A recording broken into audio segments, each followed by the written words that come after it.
Hello, Clarice.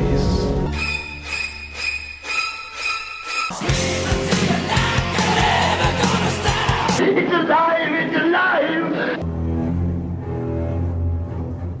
We accept one of us. I kick ass for the Lord. I want to play a game. They're here. I'm asking you to choose between belief and disbelief. All right, welcome everybody to the Three Basket Cases podcast. I am Jay. With me is Frank and Peter.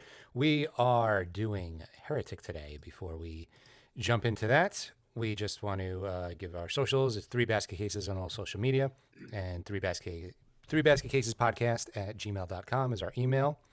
This movie was a request from Nicole, who's a huge Hugh Grant fan. So thank you for the request.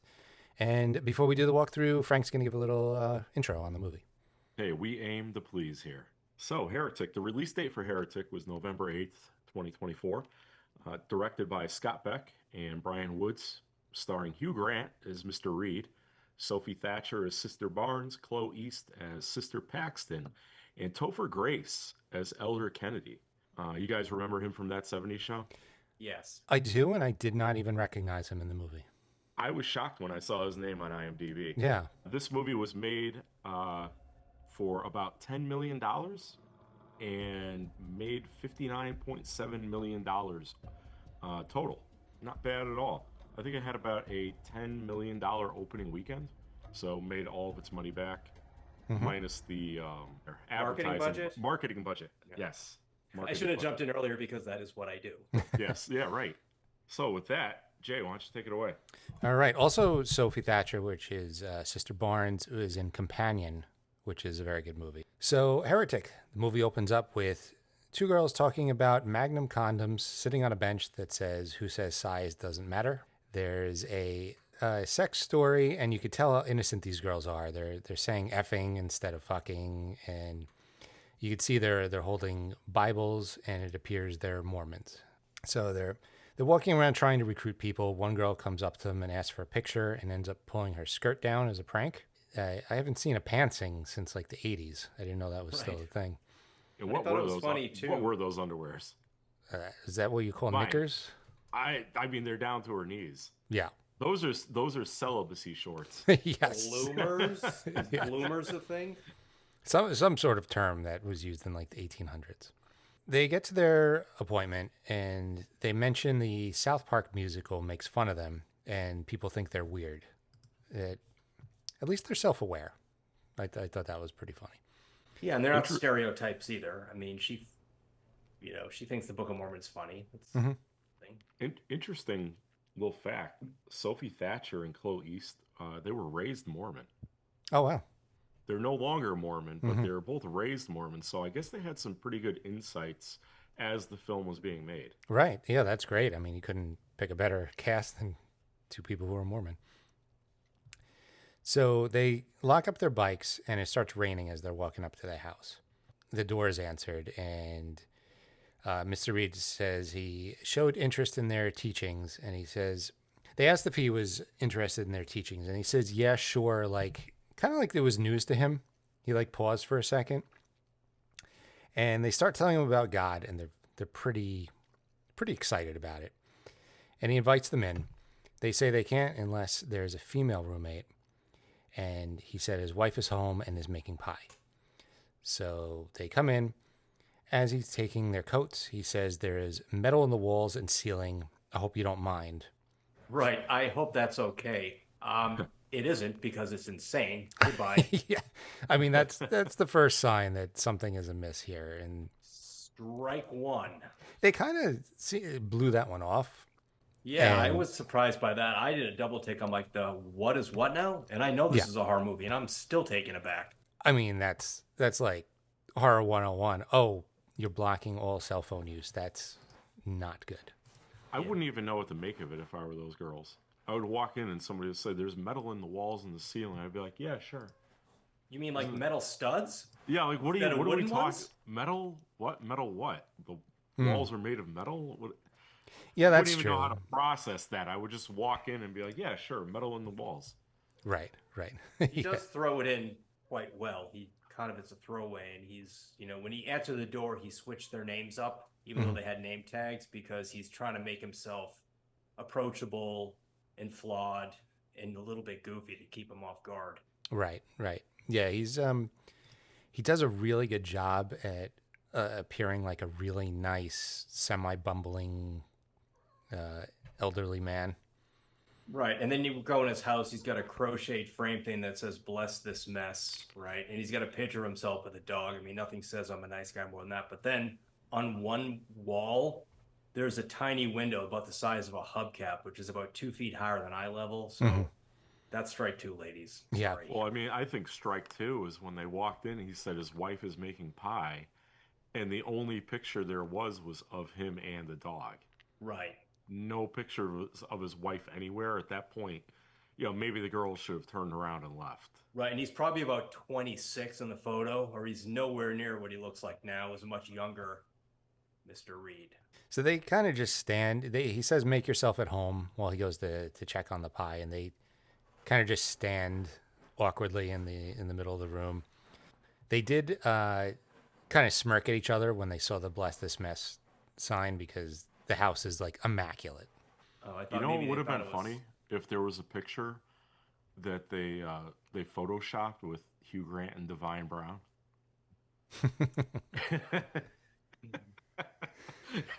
That got Hugh Grant into a little bit of trouble.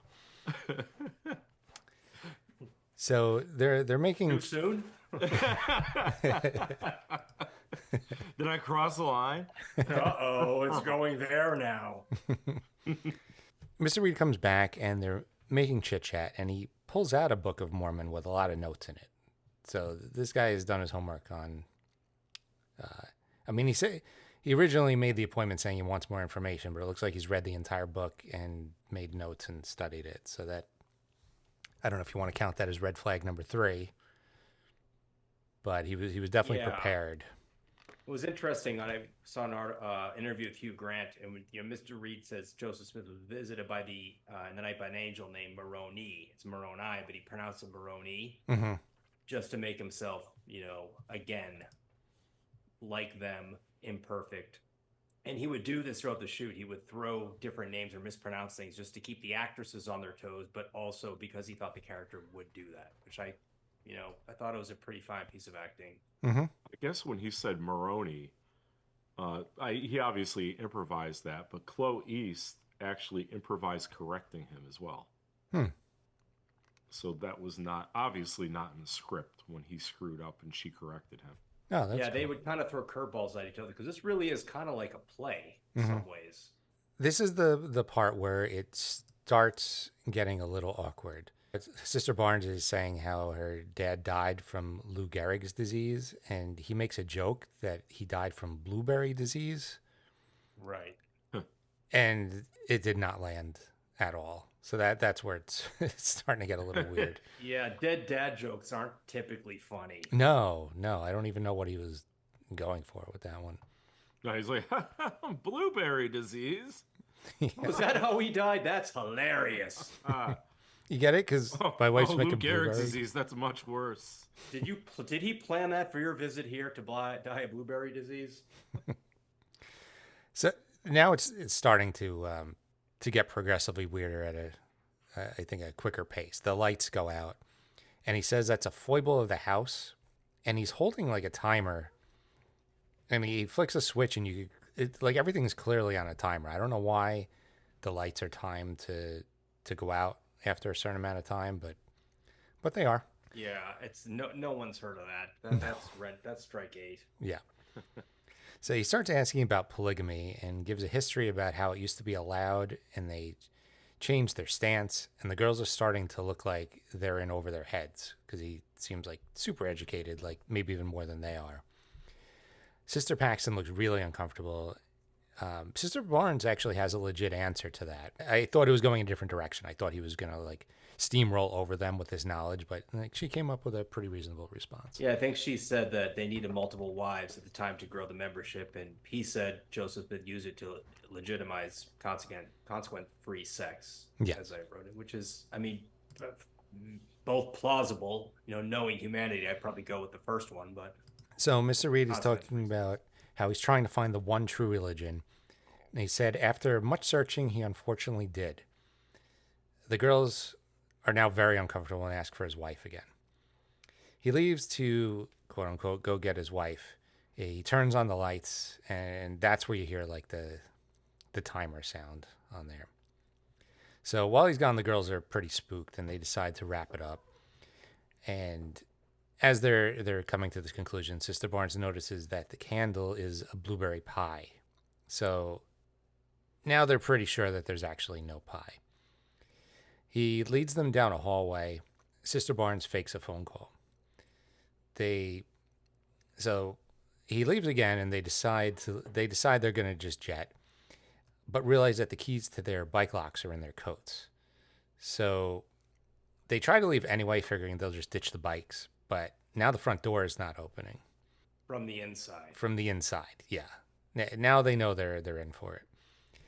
They try and make a call, and there's no signal, which is what the metal in the walls and ceiling was for. The timer goes off again, the lights go out again, and it's dark. They try to turn the light on, and it doesn't work. I guess you need a special switch for that. So they go halfway down the hall and see someone in the doorway. It doesn't answer when they ask if it's Mr. Reed. It turns out it's just a creepy statue that he keeps in the hallway.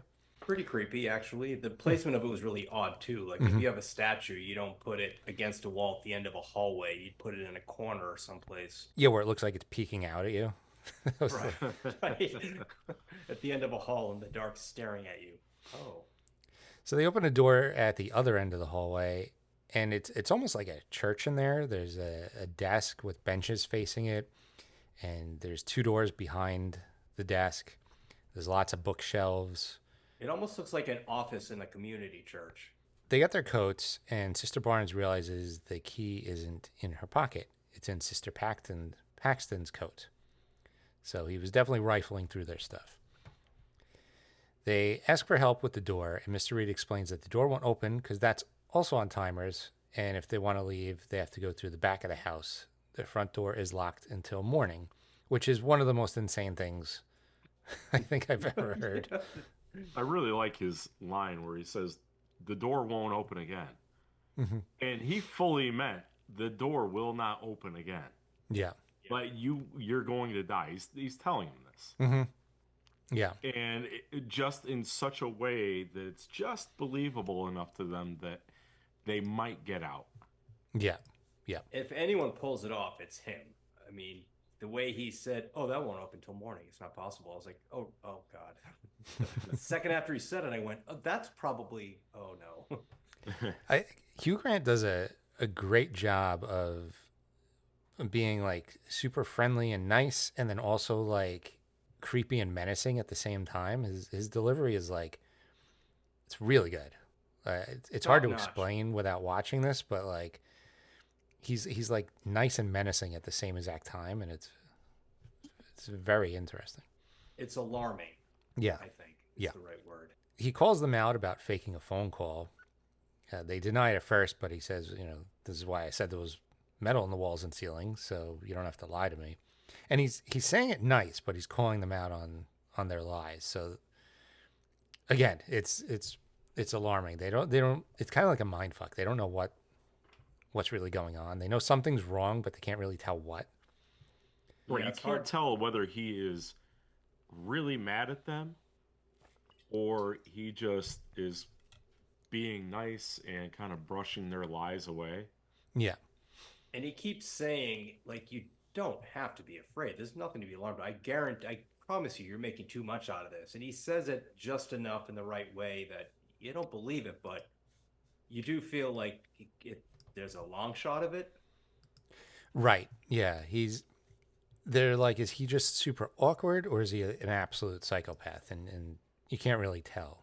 Actually, the first 30 to 50 minutes of this movie are extremely solid. yes. Yeah. Agree. Yeah, and I mean, I keep saying Hugh Grant's acting.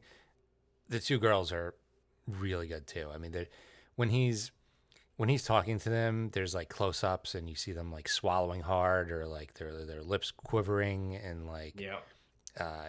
it really like sent home how uncomfortable the situation is, and just They did a lot of reacting, and Mhm. if he's doing what he's doing it well. But if their reactions weren't spot on, Mhm. then what he's doing wouldn't be anywhere near as effective. Yeah, yeah, because their reactions are heightening the intensity of what he's doing. So It's almost a master class in acting. In yeah, my mind. yeah, all three of them just All nailed three it. of them. So they ask which door leads outside, and he says, "Do you have a preference?" Yeah. Maybe. They ask why they'd have a preference, and he says it's a good question, and doesn't elaborate on that at all. So now it's getting really intense. They ask for his wife again.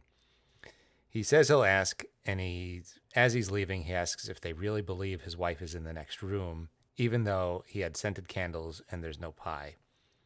He said he did all this as an example of religion, and if they believe the things they're told to believe, just because they're told them, they're scared of the alternative. Although I do want to back up to the blueberry candle, but I don't think it's very believable that a blueberry pie candle would really smell anything like blueberry pie. There would be a waxy chemical sort of thing. I don't think that's fooling anyone, but I'm going to let that slide because it's not important. I don't know. I have a chocolate cake candle. It smells like chocolate cake. It does not. It does. I think you could pull I it don't off. know what kind of candles you have down there, but we have Yankee candles up here. I know about I'm from Connecticut. New England, man. I know about Yankee candles. I know about those. All right, we They're have good. top-notch candles. All right. I like the Christmas one and the cinnamon and the pine tree. Those are solid. Food, I don't think it's going to do it. They ask to use the phone, and he says he has no phone. Because of course not. Doesn't have a phone. He's just so matter of fact about everything. The door won't open. I have no phone. Just That's I, always I love how he's like, "Do you still believe I have a wife?" yeah. Come on. Yeah, just coming clean. But she could probably dead she's probably dead in a crawl space somewhere. Right. So they're making a decision on which door to open, and this is where I'm going to turn this over to Peter. So Mr. Reed uses board games and music to make a point. Eventually, the starts off Monopoly's a ripoff of an earlier board game called the Landlord's Game, which came out 30 years prior and is identical. I kind of want to play the Landlord's Game. I'm not going to lie to you. Yeah. And to sum it up, Judaism, the OG, is the Landlord's Game. Christianity is Monopoly, which is the more popular edition that ripped that off. Islam is another sort of less popular Monopoly, maybe like the Jason Takes Manhattan version of Friday the 13th franchise. And Mormonism is, quote, the zany regional spin-off edition. And he pulls out a Bob Ross Monopoly and like plops it on there. And I actually was trying to look up comedic monopolies. I didn't find much. There is a Love Actually Monopoly, and there's a bass fishing Monopoly. I own a Muppet Monopoly. I have a Godzilla Simpsons. Monopoly. Do you really? Maybe that would be the Scientology. We're both very on brand, Frank. Yeah, really. I'm literally wearing a Muppet shirt right Yeah, now. right. This is my Godzilla shirt right here. That's Wow, hilarious. Jesus. Wearing a blue shirt. Do you have a blue Monopoly? Maybe. Similarly, Lana Del Rey ripped off Creep by Radiohead, which ripped off All I Need Is the Air That I Breathe by the Hollies, which is playing at the time. So basically, his basic point is all religions are iterations of the same source material. And in his mind, this completely debunks all validity of religion. Mm-hmm.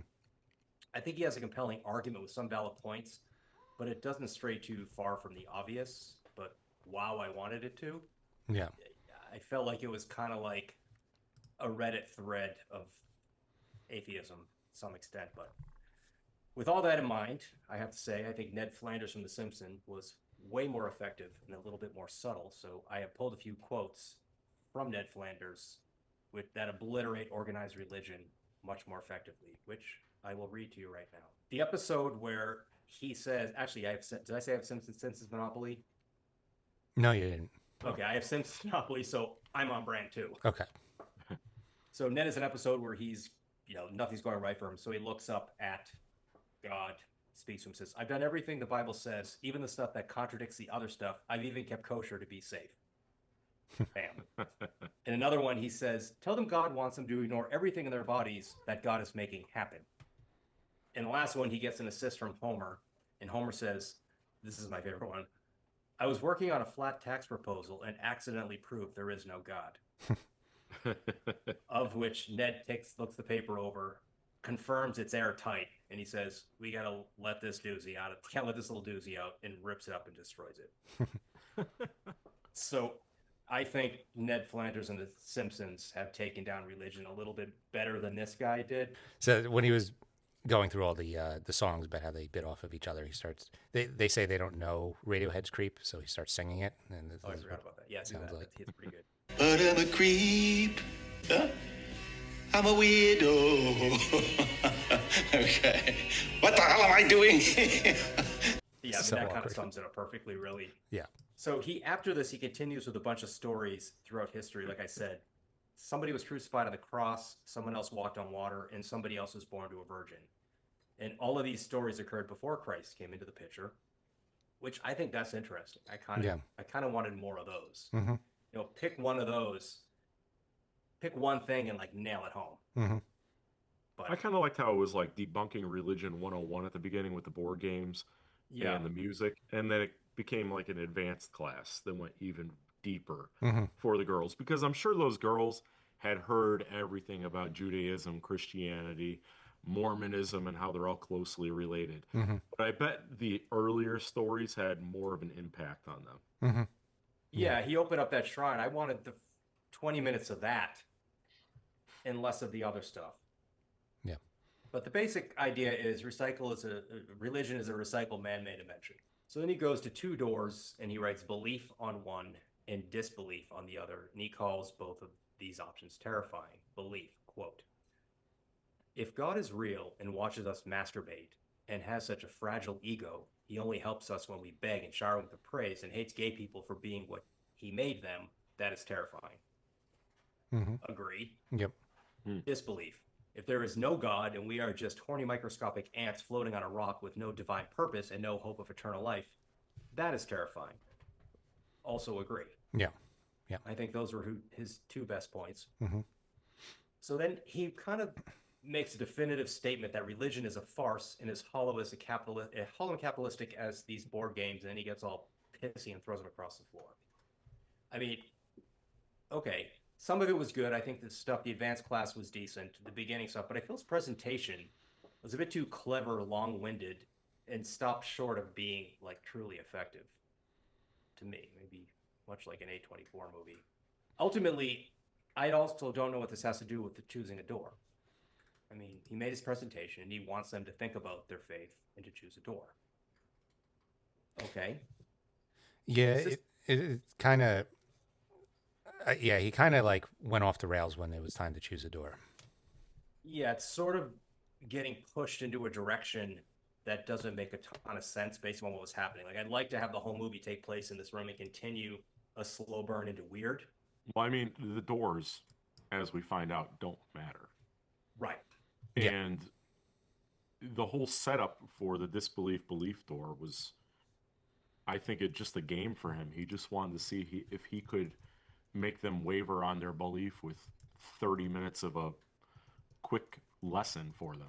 And then Paxton assumes he wants them to go through disbelief, so she placates him with that. And then Barn goes to belief because I guess she still has faith to some degree.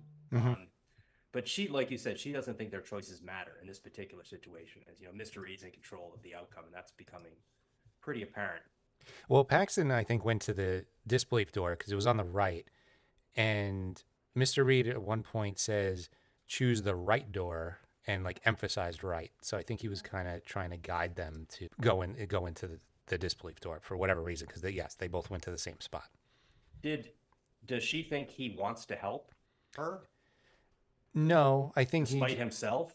Yeah, I think she just thinks he's playing mind games, and that he did that to kind of give them a hint. I don't know. Yeah, I don't know. But Barnes then comes at him to debunk his takedown of religion.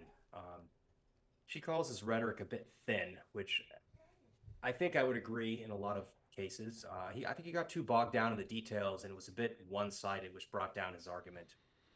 She calls him out a bit. At the end of her rant, she said, "And one of your gods has a bird head," which I thought was pretty funny.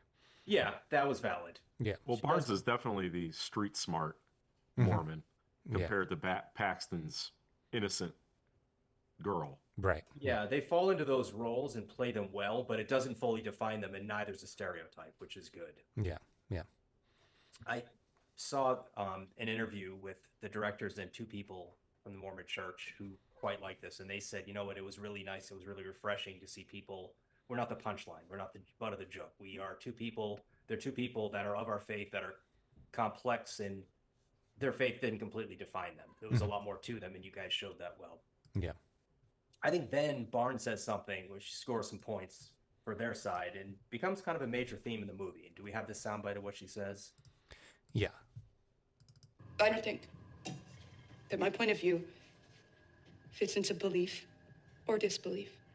I think there's an entire spectrum that your game is neglecting. So I thought that was a good line. And, you know, the filmmaker said that this is not an anti-religion movie. It's an anti-certainty movie. I watched an interview with them where they said the movie was like a revolt against, like, I'm right, you're wrong, us versus them, which kind of dominates religion, ideology, and politics, you know, and what's happening in the country at this moment. Like, at first glance, our country is pretty divided into extremes, right? But maybe a large number of people who live in the middle are waiting for a change of some sort. You know, climate where ideas from A and ideas from B, discuss them civilly, take what works from each one and make something better. You know, I think that's kind of what they're trying to say and what they're going for. But the movie doesn't really achieve this because both characters stab and kill each other without really understanding the other side at all. But the fact that they couldn't bend, or at least he couldn't bend at all to see something beyond what was 100% certain to him, was something that they were really trying to fight against. And what they thought was a major point of the film. I think that if this movie discussed that a bit more effectively, I think the movie would have been better overall. That's fair. It's probably worth mentioning that Joseph Smith was, you know, the founder of Mormonism, said he was visited by God and Jesus Christ in a vision, and he told them to not join any of the major religions because they were all wrong, which sounds a lot like what Mr. Reed was doing. Yeah. Yeah. Sister Barnes kind of led with that and hit that one home. That could have been a bit more of a home run for her. Anyhow, they both decide to leave through the belief because I think they do still believe in God and they want to kind of stick to their convictions. And they go down like a creepy as fuck staircase, and Mr. Reed shuts the door behind them, leaving them entirely in the dark, literally and probably metaphorically. And this was their last chance at getting out. Yeah. You know, there might have been a shred of hope with those two girls, but yeah, that didn't work out. Yeah. And then they end up in what looks like the bottom of a well. I mean, I think now is a good time to talk about the absurdity of this house. I'm sure you guys could agree and discuss this. Like, I've done 2 renovations, and I can say your chance of getting the building permits for this particular house is 0. So they go down the stairs, but then it's like that room is like 2 stories high, so you could still see like the outside from a window all the way up top. Right, and there's probably 4,000 square feet of egress violations. And then there's a basement to the basement. Yes. Right, it's like a hobbit dwelling or something. And where are you going to find an electrician who's going to rig a house to lock the doors from the inside on an overnight timer, hiding the device behind a switch plate? I mean, get the guys from Epstein Island on this, I guess. But we have no idea what Mr. Reed does, other than he studies theology. Yeah, I wonder. I mean, he could have rigged everything else up himself. Who knows? Yeah, possibly. But anyhow, the cellar is it's about 30 feet down. The ceiling's about 30 feet. But there's a window at the very top of it, which they fail to reach. And trying to do that, they knock down a piece of wood with nails in it, and they hide it. It's a pretty good weapon. That was so on the nose. They take the board and they put it against behind a pillar, and you see the nails sticking out, and it's as if there's just a flashing sign above it. Like, this is going to come into play later on in the movie, everybody. You know somebody's going to get killed with this board with the nails. Right. Yeah. Which is funny because right before that, Barnes says, we have to challenge him. We may not be a physical threat, but we can be an intellectual one. Mm-hmm. I don't think being an intellectual threat has saved anyone in a horror movie from anything. And you just have to. And by the way, they also, a minute later, she gives her the letter opener that she swiped from the office, and she says, jam this into his neck when I say magic underpants. So it does seem like a physical threat is in their mind, as it should be. Did he have a listening device? Because he seemed to know their code word. He had to have. He must have, but when did they? Yeah, right. I mean, I know, Yeah, like, he was able to talk to them from the upstairs, but I felt like they said that quiet enough where he wouldn't have picked that up. But anyway, he seemed to know. Plus, at the very end of the movie, Mm-hmm. when Hugh Grant says magic underwear. Right. Yeah, he knew their code word, so... Right, and he knew what the code word was for. Yeah. If he knew the code word, he would know what it's for. Right. The whole house must be rigged. In that room, there was like a speaker that he starts talking to, which looked like a speaker or a glory hole. I have no idea. It was like this round thing on the wall. So they hear someone coming in, and they think it's him, but it's some like super creaky woman in a veil with an oil lantern and a blueberry pie. Pie looked pretty Stumbles good. in. It did look good. Yeah. What a shame. I know. I wanted to. It looked like the Book of the Dead a little bit. Mm-hmm. So she collapsed on the floor. Mr. Reed starts talking to them through the speaker. So she's there as a prophet to eat poison pie, die, and then come back to life. And he needs them to witness this for some reason. I mean, if he believes in this religion or whatever it is, why does he need their acknowledgement and approval of it? I mean, and by the way, I mean, it's not even a religion. It's a magic trick at that. It seems like he just wanted to have them change their faith. A bit of theater? Like, yes. he wants them to reject Mormonism before they're locked in a cage. Well, Right. he's a bit preachy and hypocritical for someone whose entire problem with religion is how far-fetched it is and how it forces itself on you, no? Well, he's forcing himself on the girls, and he's Right. forcing his ideals on the girls, but his ideas are all fake, which is the point of what he was saying about religion in and of itself. So he has the prophet that's supposed to be resurrected. If he could perform a resurrection for these girls, I think he thinks that would be the final nail in the coffin for Mormonism and their belief system. Except they're never getting out of the house, so they're not going to spread the word at all because they're going to end up in a chicken coop in the fourth cellar down. Right, but it's not so much, I think, he cares that they spread it. He cares more about that he was able to take these two girls that had such strong convictions that they're willing to go and try to convert people. And he's able to, in an hour, change their whole belief system and make them reject their Mormonism and basically laugh at them at the end. Yeah, Well, he the had problem is he slides into psychopath as opposed to smoothly and intelligently pulling off that plan. True, but he did have a notepad where he was writing down events and what times they took place.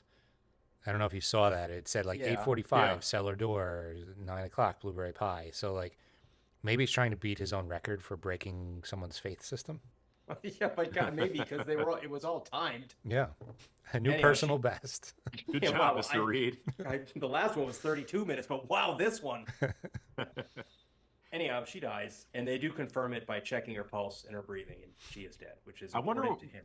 I wonder what would have happened if in the first 20 minutes he pulled out the Book of Mormonism and the whole polygamy thing, and the girls looked at him and were like, hey, you know what? I think you're right. Yeah, we're done here. Yeah. Does he just let him go? I had I this blueberry pie thing thought up for you girls, but I don't know. Can you at least I'm listen now to my an atheist. Monopoly? Thank you. Can you at least listen to my Monopoly speech? It worked really hard on I had that. a whole speech about Monopoly and Radiohead planned out. I already have the God damn song it. queued up on my record player, and the games are strategically placed for the presentation in PowerPoint. The girls are like, we Put get it. We together. don't believe anymore. We understand. You can stop, please. He's like, oh man. Crawl out through this window. Thanks so much. All right, so the doorbell rings, and it's Topher Grace, which is funny because I didn't recognize him at the beginning. I'm like, what's Topher Grace doing here? I didn't recognize him at all. Yeah. It did confuse me a little bit, but I guess he's an elder from the church looking for the girls. So they hear the doorbell run up the stairs and start screaming under the door, but we all know this house is outfitted for that exact scenario. Yeah. And that will not be effective in any way. So he doesn't hear them, obviously. They see matches on a rug, so they go to pull the rug towards them to start a fire. Okay, I don't love this idea. I mean, the place is soaking wet. And to circle back to my comments on the egress problems, fire's not going to work. And they're also 50 feet underground. But yeah, they do get the matches, and they go down the stairs where Paxton thinks the body has shifted slightly. See, I got the fire in the living room at the top of the stairs, like lighting the rug on fire. Right. But setting the fire in like the sub basement, I don't get what the point of that was. Right. It's literally dripping water everywhere. Just lit the whole box on fire and let that rug burn up. Yeah. There's enough flammable shit in that room. Well, even if there wasn't liquid in the basement, like, who's going to see smoke in that sub basement? And it's going to dissipate by the time it reaches like the 40-foot ceiling height. And also, what is Topher Grace going to do? It's like, oh, wow, you have a fire. Let me leave so you can call the fire department and have them come in. Oh, you have a fire? That must mean you have 2 girls held captive in here. Here they are. I see you. Yeah, I don't know. It would have taken probably like 7 hours for the fire to be seen. Yeah. The guy's going to be home at bed with... He probably would have just said, that's my chimney. Yeah, I think he's got this figured out. Yeah. Martin says you've been imagining the body shifting, and that's it. For me. All right. So yeah, they take the matches down to the dungeon. They try to start a fire, and as they light the matches, the aforementioned prophet here sneaks up on them, throws up, and says a bunch of cryptic stuff. And as you mentioned, as they were coming down, Paxton said she thought that the prophet had moved or shifted a little bit, which was a clue to what's coming next. All right, so question. Who had the better vomit? Prophet from this movie or the previous podcast, the chick with the glass and the blood in the sink from Conjuring? I think the Conjuring one was better. Brighter. You could see it more. Yep. Well, that and it was also messier. She got it all over. It's a family member, like... And the idea of the glass coming out of her throat was just like, wow, this girl's really fucked up. But... yeah, the glass came out of her throat, and it was barely an inconvenience for her. This was back more like the next scene. Yeah. Right. This was more of like a baby's spit up. It was like, It's still pretty gross though. Some tar just went. I mean, and it was just blueberry pie, right? Yeah. Well, and bile and poisoned, and probably some other things. I don't know. I didn't know wolfsbane could kill you. I didn't either. I didn't know what it was. I didn't either. The only wolfsbane I know is werewolves. Come on. Oh, the only wolfsbane I know is Lon the Chaney Jr. What are you doing? The X-Men character. She pukes and talks, and Mr. Reed comes down and takes the prophet away. They're still trying to light the match while Mr. Reed is there. Yeah, and he just calmly takes the match, lights it, and then lights his lantern and just starts talking. It's just funny, like, Thanks, like they're gonna light the fire in front of him, like he's not gonna be like, "Oh man, don't do that!" Like, just watch his place burn down. And he's barely mad. He's not mad at all. He's just well, he's not mad because it's not gonna care. It's not gonna do anything. So, like, I don't know what they're trying to do. Why don't I don't understand? Like, they're not like. There's 2 of you. There's 1 of him. He's probably what 72. Go for the eye. Like, just go for it. Jump him. Right. The 2 of them could have absolutely done some damage. I think so. Yeah. At the very least, try. Yeah. Right. Because you know where this is going if you don't, as it went. Right. He asks the girls what the prophet told them and then tells them he could show them God if they are willing to die. Barnes is kind of the street smart of the Mormon duo, as I said before. She says, "Oh, I figured out the game here. You want to make us killing ourselves somehow our own idea." Close. Yeah. Which was smart. I mean, it is exactly what he was trying to do. Mm-hmm. She tells Mr. Reed everything the prophet had said was nothing but the recanting of a near-death experience. And she would know because she had one from eating bad Taco Bell once. Sure. Maybe we all have. I don't know. Yeah. I died 4 times from Taco Bell. Actually, Burger King's worse. I don't know why Taco Taco Bell that, but Taco Bell gets such a bad rap. Meanwhile, Chipotle is the one that poisons people every couple months. There's a lot of E. coli and salmonella at that Chipotle. Yeah, like every few I think months. Taco Bell is fine, actually. I've don't never know had a problem with at Taco all. Bell. I think it's just trendy to say that. I think it's fantastic. And Taco Bell Cantina, come on. Oh, You can have yeah. alcohol now at Taco Bell in Midtown Manhattan. Yeah. Yes, that now. I don't know what any of that is. They have a There's none Taco of that Bell. movie. I think we might be getting a little derailed, but I think it's worth 8 seconds. In Manhattan, they opened a Taco Bell Cantina, which is like a sort of a fancy Taco Bell where they have items on Taco Bell that aren't normally there, and they serve beer and wine. That's it. It's pretty good. Oh, fantastic. Yeah. Yep.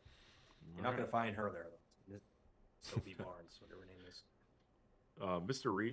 Reed continues to try to convince them that it was a real resurrection, and Barnes means to signal Paxton to stab Mr. Reed by saying magic underwear, which was their singular word for attack.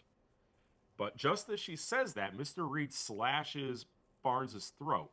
So as we said before, maybe he knew that was the word. He had to have. I mean, the timing Right. was, The timing was, better than perfect. Yeah, no, he definitely knew. It's the whole thing is rigged. And it was smart to kill Barnes first because, as you said, she's the street smart one, and she's the one who you think would probably figure it all out. The other one seems a bit more deer in the headlights. Also bigger, so she's probably stronger too. Yeah, like the other one didn't pose much of a threat, so her character was going to have to step up, which I thought was an interesting angle here. Yeah. Mr. Reed assures Paxton that Barnes will be resurrected, though. He makes an attempt at bringing her back, but declares that something is wrong. And I like this because I he did tells too. Paxton she's not coming back. Oh, and no. The reason is that the fact is that she's an NPC. She's a non-playable character. Right. Because we're all living in a simulation.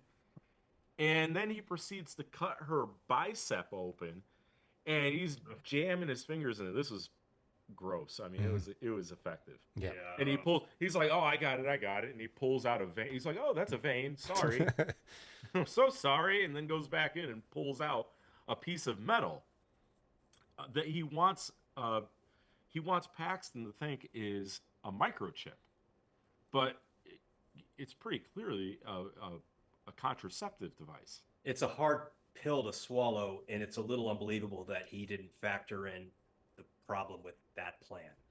If he's a smart guy, that's not going to fly. But did she really have that in there? Yeah, it showed it previously. Yeah, she had a scar on her arm that he noticed Oh, okay. while she was sitting on the couch before the blueberry candle. I Yeah, missed you that. could see the scar. They made a point to show. Right. Okay. So he tells Paxton she can be resurrected. After this, he tells Paxton that she can be resurrected because she is not an NPC. She's not fake, whatever. He puts a plan like he's like an NFL coach, like with lines and circles, and he's like, "This here, you go over here. This is running audible over here." She's like, "Okay." Yeah, it's basically like to a circle, a line, and another circle, and he just makes an arrow and says, "Well, let me tell you, you can go from this plane to this plane, nice and simple." Right. And it's like that slit my sounds throat. not official whatsoever. You just make circles in a line. Where's the science behind this? Did he really think that Barnes was gonna come back, or was that all just like, No, that for was all show? bullshit. That was all for show. He knew he was pulling out the contraceptive. Why would he tell her she's gonna resurrect? Like, I don't get it. It's just messing with because her. if he had never seen the contraceptive in her arm and never saw the scar, Well, but the then this scar scene could be never for would- anything. The scar could be for anything, though. She could have gotten it on a thorn last week. I suppose he could have made up some other reason why she was not able to be resurrected. Right. I love that he goes, "Uh-oh, there's a problem." Yeah. Whoopsie. What is it, sir? I was sure this would work. This is our last hope. We've ran through every other religion. Yeah, I really was banking on this. Okay. So, as I was saying, Paxton uses the words of wisdom that Barnes gave her and challenges Mr. Reed and tells him that he pulled nothing more than a birth control implant out of her arm and asks him if he's been improvising the whole time because something happened that he hadn't expected. She tells Mr. Reed that she thinks he switched the bodies, that she noticed the bodies were differently placed when they came downstairs, that another person might have come up and gotten rid of the body and sat in the original prophet's place, and tells him that the replacement said, that is not real, and that's why he's improvising. I have a major issue with this. Okay. This, to me, is absolutely ridiculous because, all right, we know now, and we find out this is what's happened. Mm-hmm. You know, we're going to find it out. If the elder had never arrived at the house, the girls would have never went to go get the matches, and Mr. Reed never would have been distracted, and the living prophet never would have been able to switch positions with the actual dead prophet. That's a very good point. If the elder had never come to the door, they never would have been able to switch the bodies. That is a very good point, but I'm going to play devil's advocate. Maybe he had something in mind where he was going to ring the doorbell himself, coincidentally, to make that happen. He had to have something in mind, or is it a weak plot point? I think it's a weak plot point. And then, I mean, even more so, these women are emaciated in the basement in cages. They can barely move. They're half dead already. They're not walking up 30 rungs of stairs, taking a body, dragging it off the table, throwing it down there, and putting themselves in that place. And who let her out of the cage? No idea. Well, there was another way to get down there, so I guess he went down the other way and Belief and disbelief were the two ways. No, because there was another side door, I think. Yeah. Oh, right. No, you're right. Yeah. Where she came out from. She came out and ended up in like the hallway or something. So there was another way. Kind of like the lion door at the zoo, how they go in and out. Yeah. Like the polar bears or whatnot. And then on top of that, okay, let's just say you're right. And he had a plan to ring the doorbell himself. The girls are maybe 20 steps up to that door, and the table is right there. The girls didn't hear anything going on. They didn't hear the table moving. They didn't hear that big steel door opening up. They didn't hear the other woman dragging the other body away and then slamming the door. Yeah, that's where it lost me, because when it's finally revealed that there's a trap door in the floor and it's opened up, it squeaks very, very loudly. Right, and this woman's been in a chicken coop for about 9 months. Or 9 years, 10 years, 13 years. She's gonna pull this off flawlessly and silently? No. Right, the two girls didn't hear anything from maybe 20 feet away. And they were up there maybe 2 minutes in real time. Mm-hmm. Right. So that whole, I mean, up until that point, I really enjoyed this movie because I really like the theological aspects of the movie, and up until that point, I was like totally in. Yeah, not just the theological, just like the acting and Yeah, Hugh Grant was outstanding. How tense it was. I even liked where she mentioned that there's another door that the bodies were switched, and how he's like, well, let's go look for it, and he starts like knocking on the walls and stuff. I liked how he did that. Yeah, and the three of them together, like the chemistry was perfect. Like the three personalities really like melded in and out of each other very, very well. Yeah. So he just kind of lets Paxton find the trapdoor on her own. Mm-hmm. She pulls the door handle up, revealing a ladder going down to the basement of the basement. Yeah. So we're going another 30 feet further underground. Yeah. And Mr. Reed tells her, well, there must be a dead body down there if you think that the bodies were switched, the prophet's bodies, and asks her if she wants to test her theory. Then tells her, don't go down into that cellar unless you're prepared to find the one true religion. Why does she care at this point? Like, you're clearly a psychopath. I guess so. Like, why is she influenced by anything he says or does? Well, she's not going up and out. She might I as guess well keep going down. Right. I mean, unless she takes the letter opener and just stabs him in the eyeball and runs past him. That's what I might do. Try. Anything. Try. Not go into the even worse basement for the basement. That a door can clearly be closed with a giant table, a cinder block, or a lock. Right. Clearly it locks. Then you're extra fucked. So she goes down. She immediately finds the dead prophet. So she was right. The bodies were switched. Um, she keeps looking and finds a room full of satanic paintings and items. Yeah, I thought that it was just going to be a little pit with the dead body down there. It turns out there's like an entire, like, I don't Village. know. Yeah, it's like a labyrinth. Yeah. Yeah, there's hallways and doors, and there's a whole room filled with satanic paintings and Yeah. like Baphomet. If you bought that house and all of a sudden you're like, oh my God, I've got like 15,000 extra square feet I didn't even know I had. That's fantastic. You find the trap door after like 5 years. You go down Right. there and find 20 dead bodies. I don't like the dead bodies, but I Holy like the extra, shit. as a New Yorker, I like the extra square footage. You just have to climb vertically 30 feet to get to the room. Fine. Take it. So she finally comes to a door with their bike lock on it. And she has the key, so she unlocks it and goes into the next room. She finds a whole bunch of people, all women, in cages. They're malnourished and being sprayed with water periodically. It's kind of like a greenhouse down there for people. Yeah, I like how it's low light, built-in sprinklers and watering can like they're produce. I mean, if you wanted to clean up his act, I think leaf lettuce would really thrive there. But far be it to me to play God and tell him what to do. So at this point, Mr. Reed has made it down to Paxton and asks her what the one true religion is. She then recounts what she thinks has happened so far, the hiding of the bikes and putting the keys in the wrong coat pocket, which was actually orchestrated by Mr. Reed. It was not an oversight, as the two girls had thought.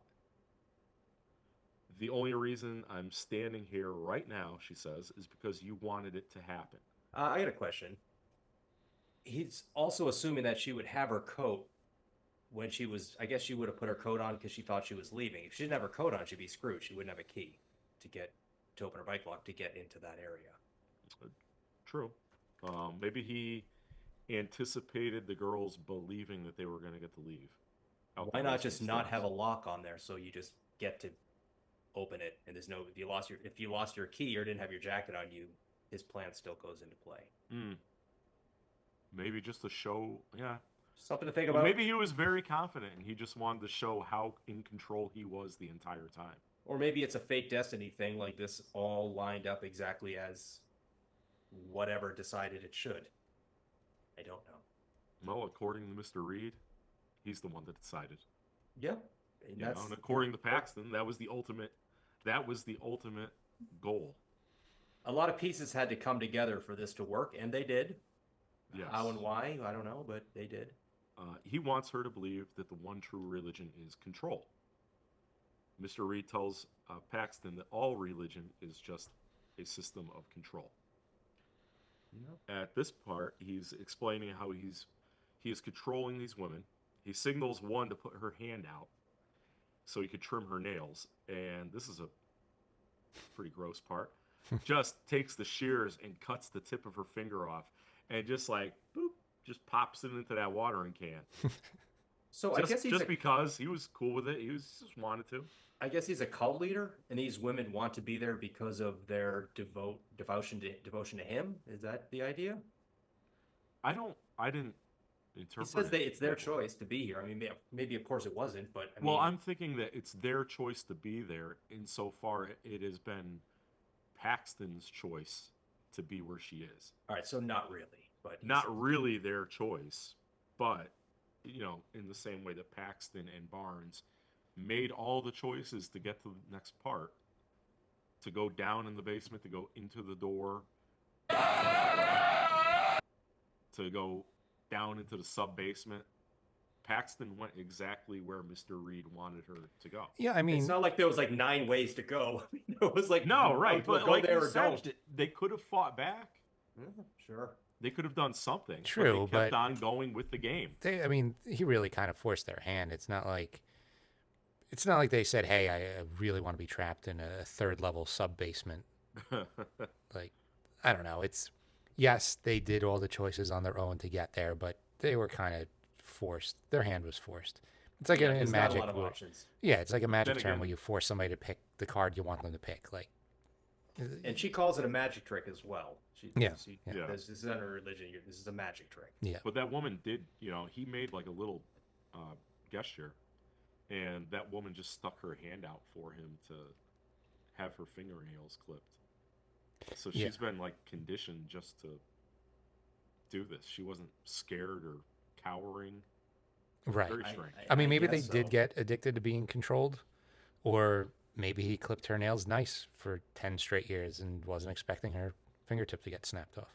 I kind of would be like, fuck you. Please don't touch my nails. Let's not have this be something like that. I'm a prisoner, and let's just keep it there. And all these women who were clearly all prophets for the game or whatever, they look terrible. Yeah, they all look the same. They're not climbing those ladders. They're not swapping bodies. Right. Where the fuck did they make the blueberry pie? And how did she carry it? And I don't know. Yeah, those women couldn't even carry that blueberry pie. A 2-pound blueberry pie would have been out of the realm of possibility for them. Right, and it's like JFK too. They would have to walk down 4.5 miles of passageways in and out, up and down. It's just not plausible for like an A24 think piece. There's a lot that you have to stop thinking about for this whole thing to come together. Right, in my opinion.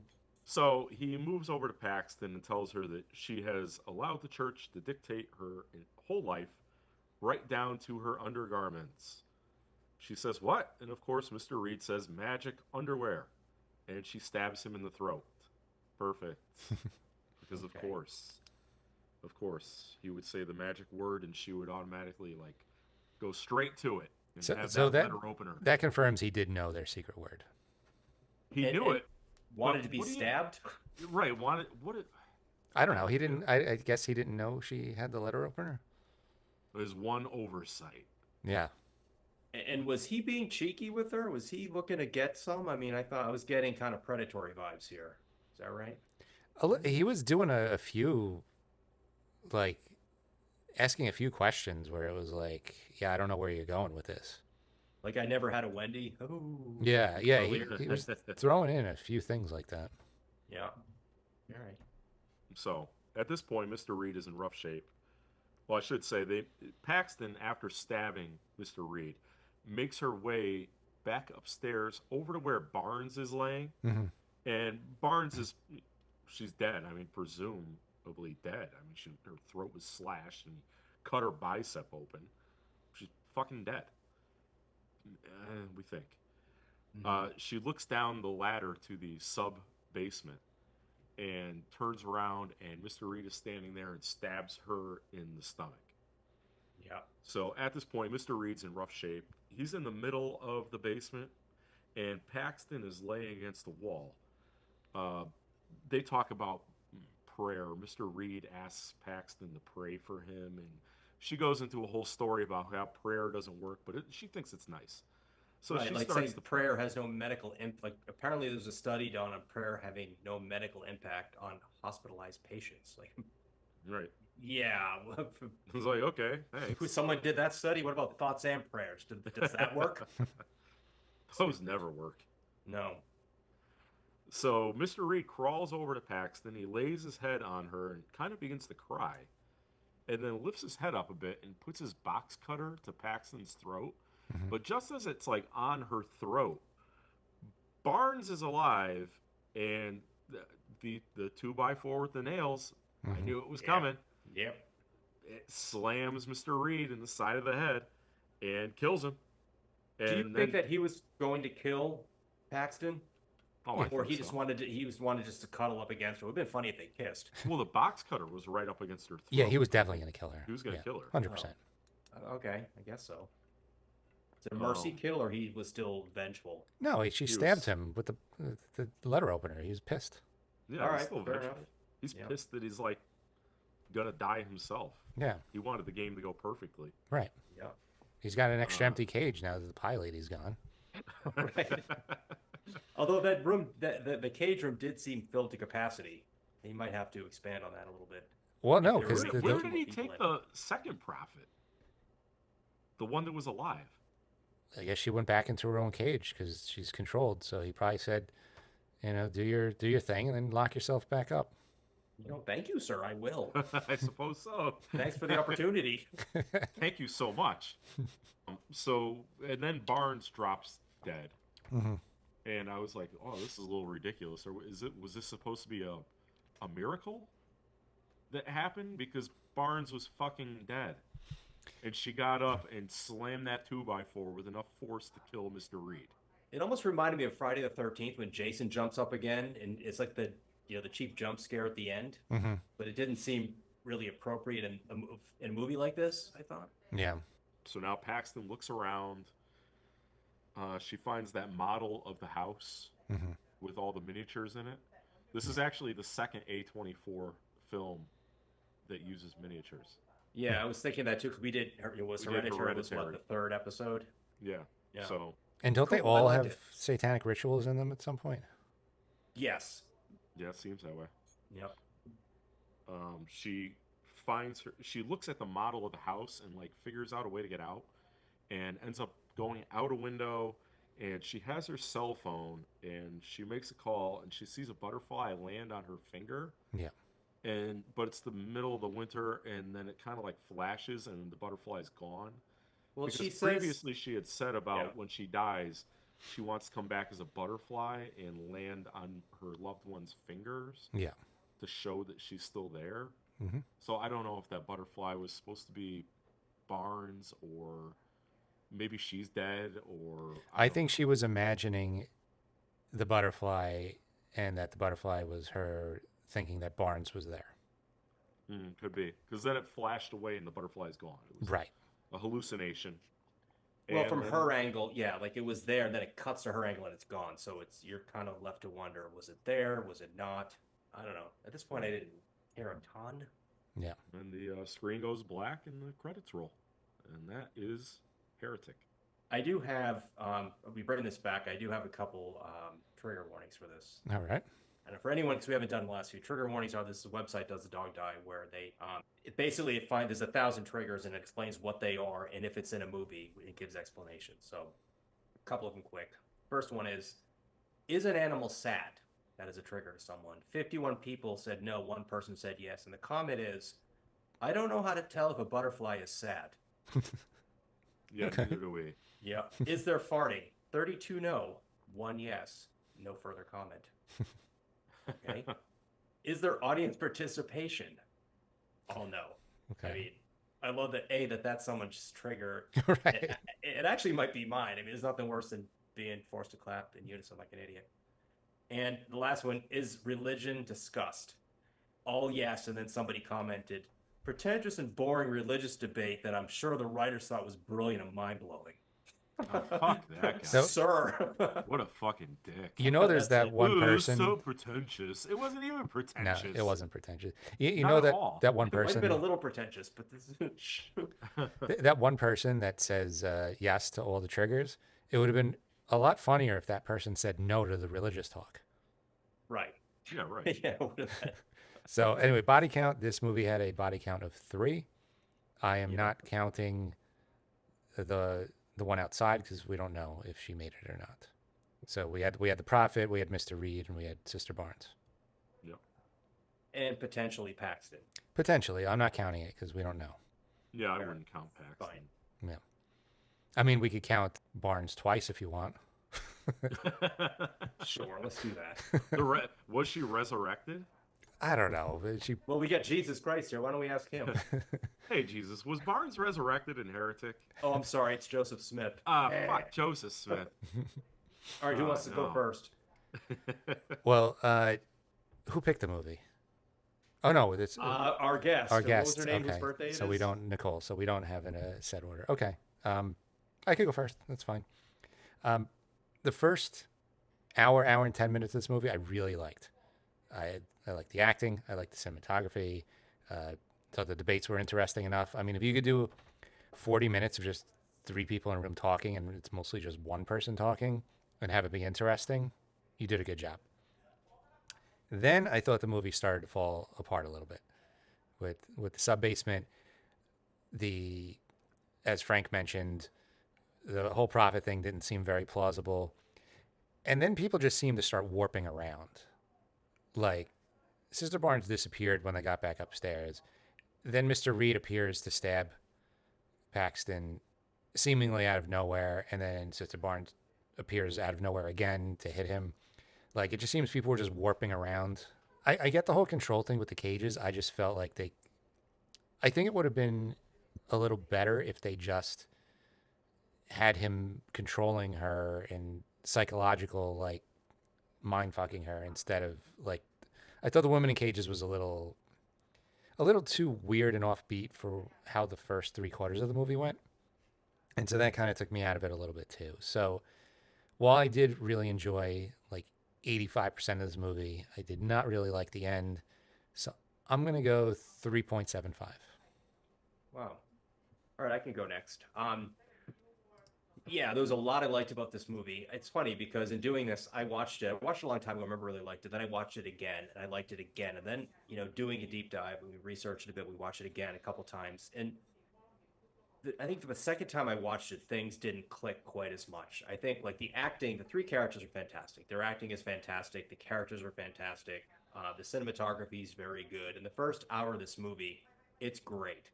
I mean, and I was criticizing, some of, the points they made. I think it could have been a little bit, more hit a home run in terms of the anti-religion or pro-religion.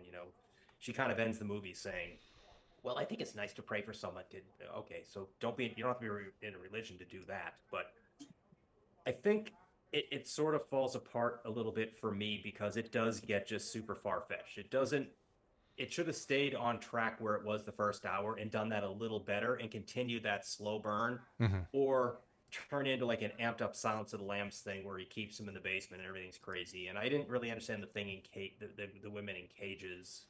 Is it control? Are they just too weak?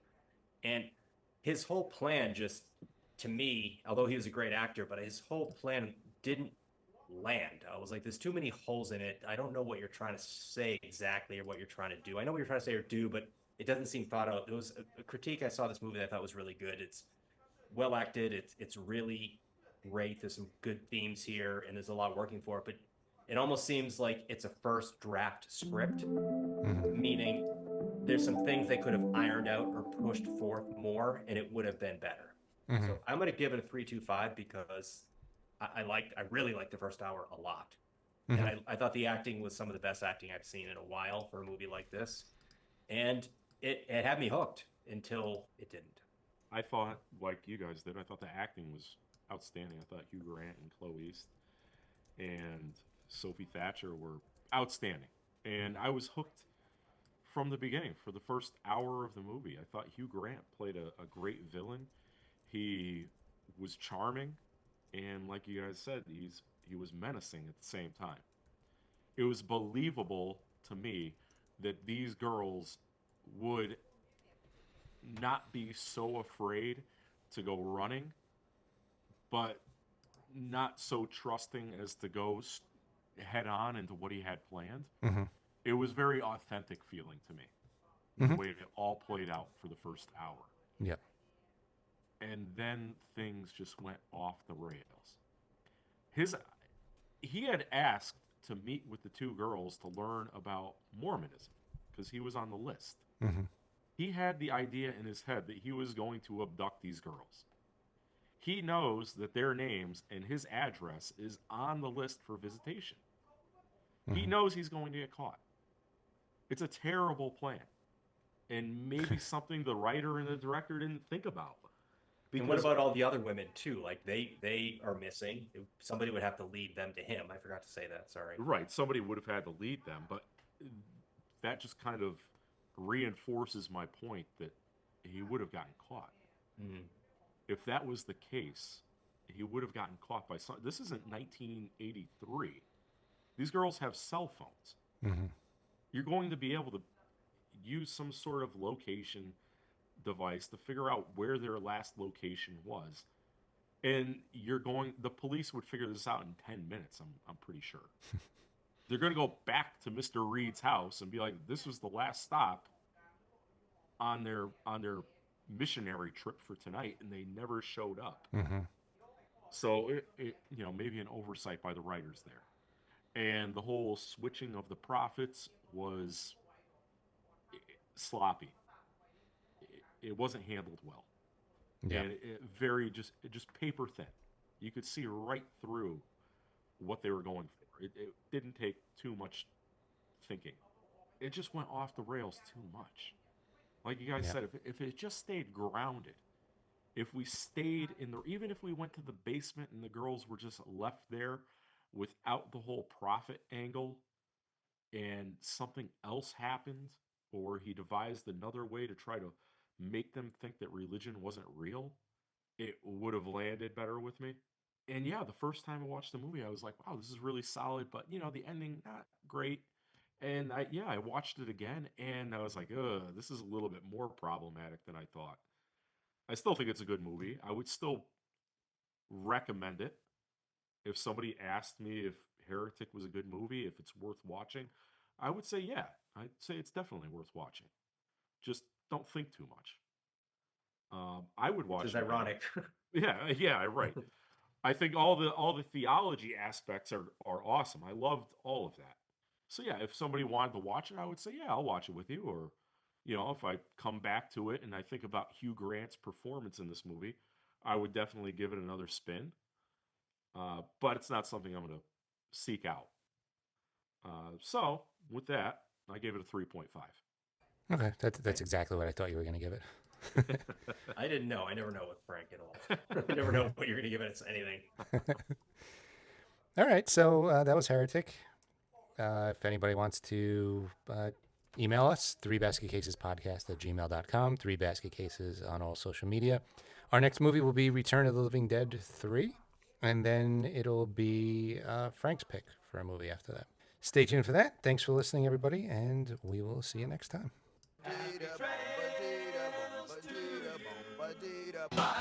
My love.